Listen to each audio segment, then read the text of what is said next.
to today's Lunch and Learn. Today we are covering the Mediterranean eating pattern, and I'm Brenna Morrissey, one of the dietitians at the Shawnee County Health Department. I work with the WIC program, so nutrition education for pregnant moms, moms that have just had their babies, and kids until they turn 5 years old. Got Megan here with me. She's also a dietitian. We work together. So today we're going to be covering this diet. This is one of the diets that I recommend to all of my family, friends, and clients as well. This is one of the best ways of eating to support your overall health. So we'll just start with a little overview of what we're going to talk about today. So we're going to start by talking about what is the Mediterranean style eating pattern. Then we'll go over some of the benefits and look at the research that supports this style of eating. And then we can talk about ways to put this into action in your own life, something that you can start doing later today or later this week to kind of take a step towards eating this way. And then we will make a recipe today, the Mediterranean chickpea salad, and we'll have enough for everybody to have a little sample of that as well. So what is the Mediterranean diet? That describes the eating pattern of people that live around the Mediterranean Sea. So countries like Italy, Greece, Spain, Turkey, it's a pretty wide area. But people have found that these countries have better health outcomes. They have higher life expectancy. If you've heard of the blue zones, that's areas where people are more likely to live to be over 100 years old. They find more people in this area, lower cancer rates, lower rates of cardiovascular disease. So because of that, it's one of the most well-researched diets out there. They have put a lot of energy into trying to figure out why it's so helpful for health. And since it is such a wide area, there is going to be some diversity with the different dishes depending on what region you're looking at. Like with the Southern Europe area, it's centered around kind of that Mediterranean trinity. So like grapes, wheat, and olives made into wine and olive oil and bread. Those are kind of the staples there. And then with that Eastern Mediterranean area, they have more of those sour flavors like pomegranate, lemon juice. Typical dishes are like hummus, baba ganoush, falafel, and lots of different types of salads. And then with the North African area, some of those foods have more of like Spanish and Portuguese influences. Their key foods are going to be like couscous, dates, olive oil, and lots of spices to add some flavor. So one thing that I really like about the Mediterranean diet is all of the foods that it emphasizes rather than takes away. So I've got a few of them listed up here. We're going to focus on those fresh fruits, those fresh vegetables, the whole grains, so like your brown rice and stuff from nature. The extra virgin olive oil is such a key staple in this diet. It is not a low-fat diet, and it still has all these health outcomes. So lots of extra virgin olive oil, so healthy for you. Nuts and seeds as a snack, and seafood is incorporated as well.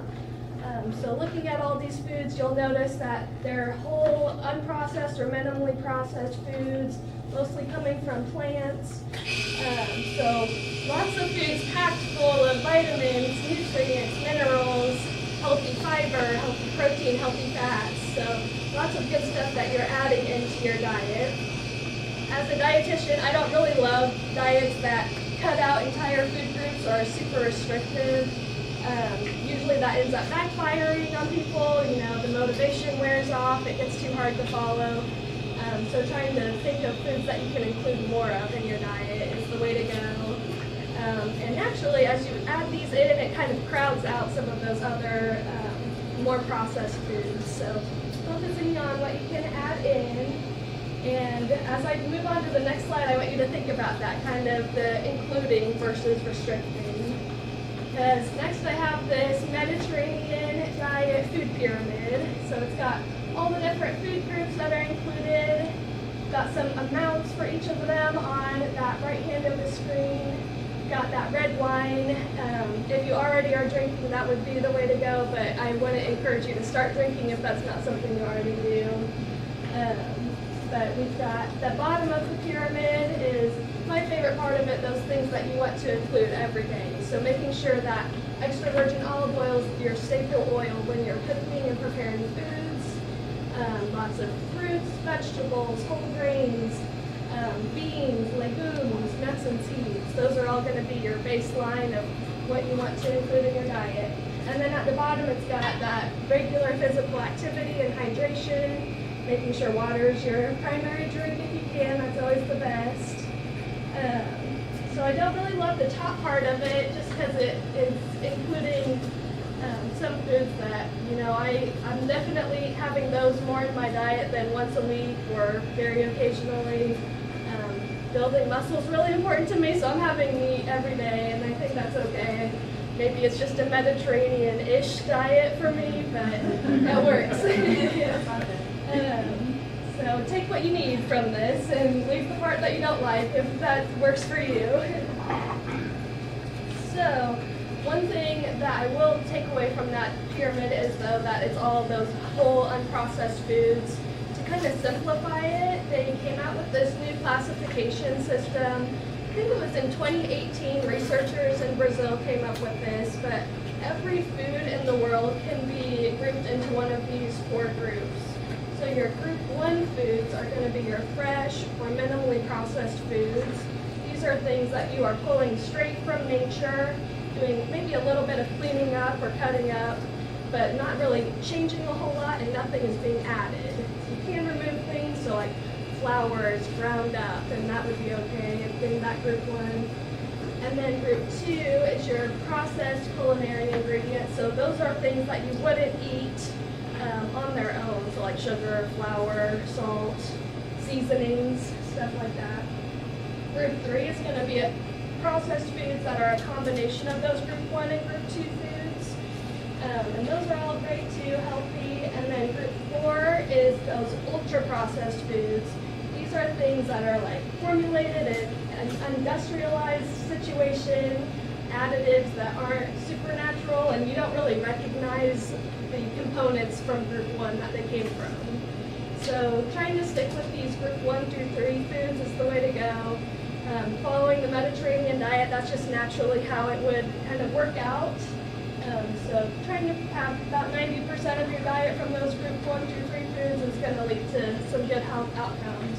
And this classification isn't necessarily just for the Mediterranean diet, but kind of thinking about that when you're shopping and choosing the foods that you want to have at your meals.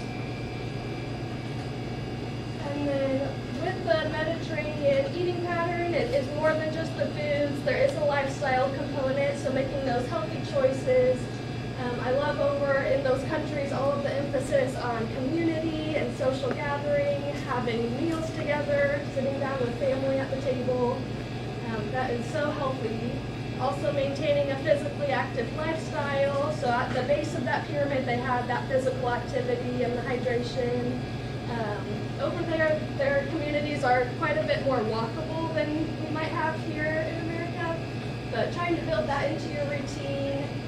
They do a lot of gardening over there as well, which is an active thing that you can do, healthy as well. Making sure you're getting adequate rest and managing stress. Trying to get that 8 hours of sleep, and that's not just the time you spend in bed, trying to make sure you're sleeping for the 8 hours. And then mindful eating is also a great practice. So paying attention to your hunger cues, your fullness cues that your body's sending you. Being in touch with your food, minimizing distractions from screens as you're eating, and really having a good conversation with the people that you're with. Preparing your own food is also a great way to kind of be involved with that process. And then we'll go over some of the benefits of this diet. So one of the big ones is heart health. So much research has been done to back this up.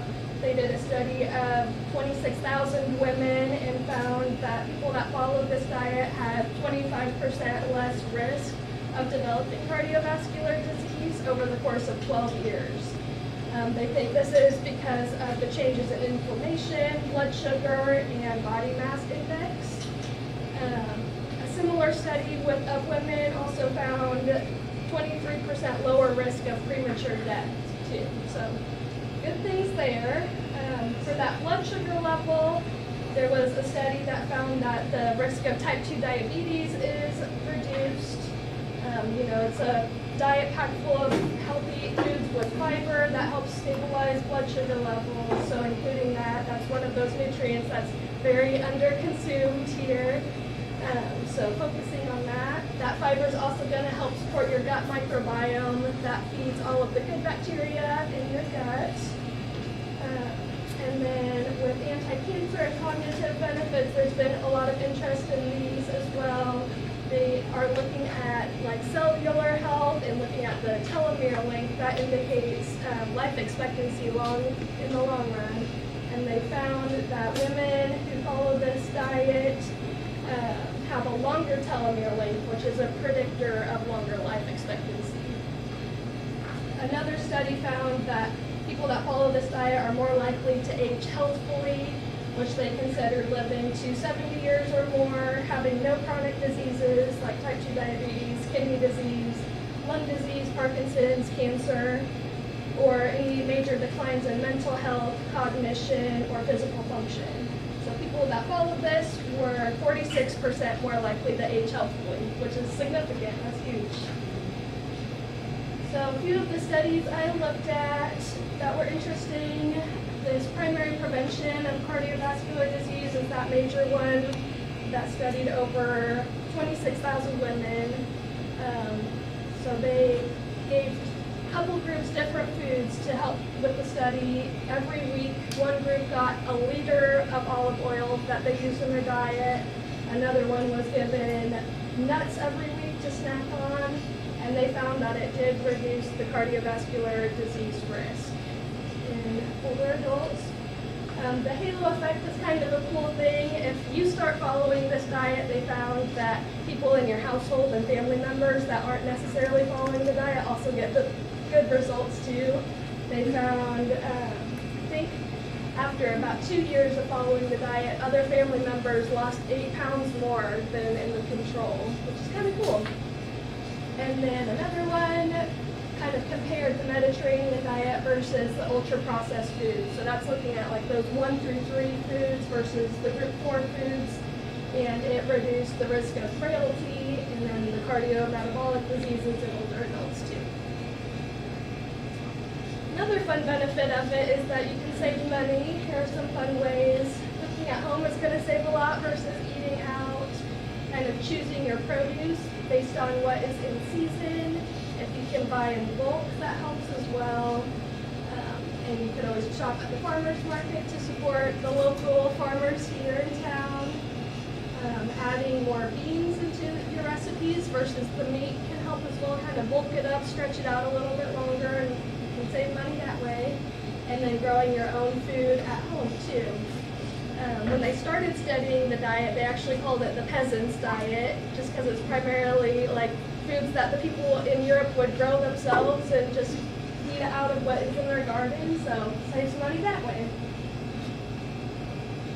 So based off of everything that we've covered today, I have a few little examples of things that you could try incorporating into your day-to-day to start working towards a Mediterranean-ish diet if you want. So I like to make a veggie tray like the ones that you buy at the store. You can make that at home yourself and then just pull it out at lunch and snack off of that. Makes it easy and you don't have to worry about getting it all cleaned up right before the meal. Maybe focusing on that lifestyle component and having a meal with your family and friends, kind of focusing on that, having them get involved with helping prepare it as well. Trying a new recipe with beans or lentils.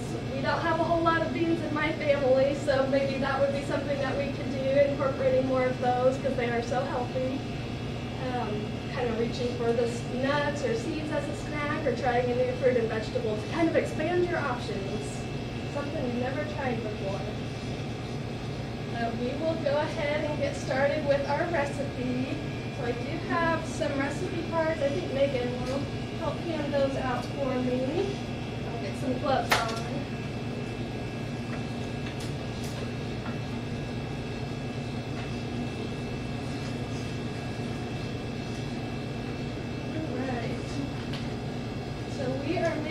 is Mediterranean chickpea salad today. So lots of fresh fruits and vegetables we've got cut up already here. We're also going to make a vinaigrette to go with it. So for the start of the vinaigrette is going to be the extra virgin olive oil, which is the healthiest oil that you can include in your diet and cook with. It is packed full of antioxidants that are going to help your body fight inflammation. So we're putting 1/3 of a cup in there.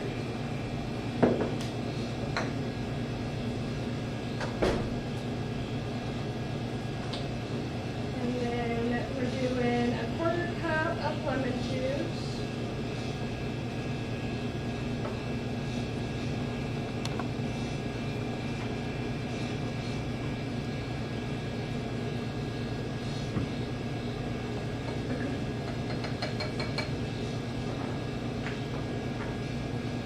And then 1 minced garlic clove.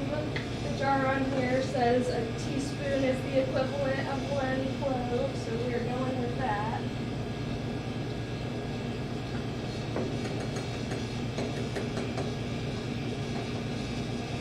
And then we've got a teaspoon of Dijon mustard.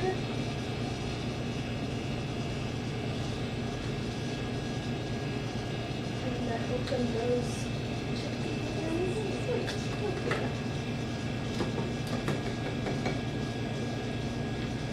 And then sweetening it up with some honey. Buying local honey is actually shown to help with allergies too, like seasonal allergies. Just because the bees are pollinating this area, they're kind of getting that exposure through the honey. So that is my sweetener of choice if I'm doing a recipe.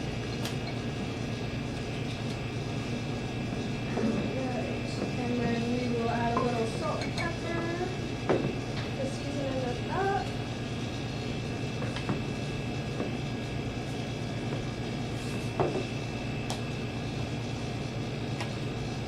And this is going to be a great dressing that you can use for all kinds of recipes. You can do it on salad if you wanted to. The chickpea recipe like this. Whatever you think it would be good in. But it is a bright and fresh flavor. And we'll mix it all up.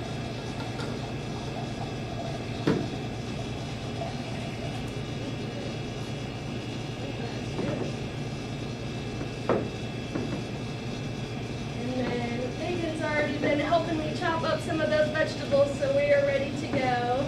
But we will start with these chickpeas. I like buying them in the can. The first step is to drain and rinse these. Some people save the liquid that comes in the chickpea cans. It's called aquafaba, and it's actually used as an egg substitute for people that have like egg allergies. It works as a binder, so like if you're breading chicken or something, you could use that instead of whisking up an egg. So we will get these all rinsed.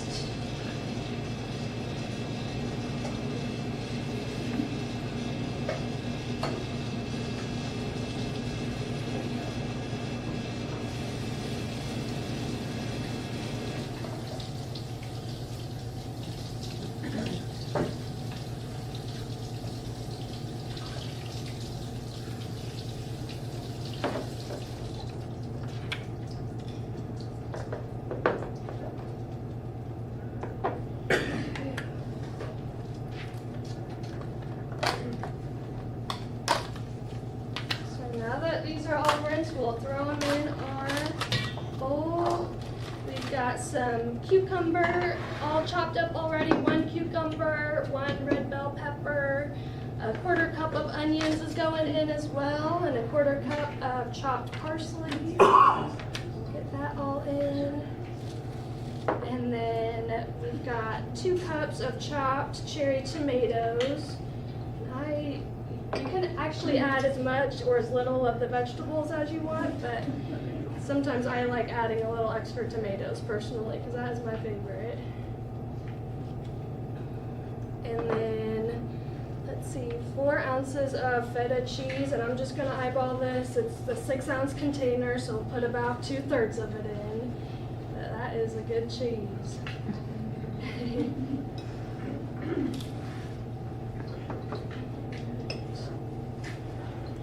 With that, red bell pepper, fun fact about that, they actually have 3 times as much vitamin C as an orange does. So it is packed full of vitamin C. Great antioxidant vitamin.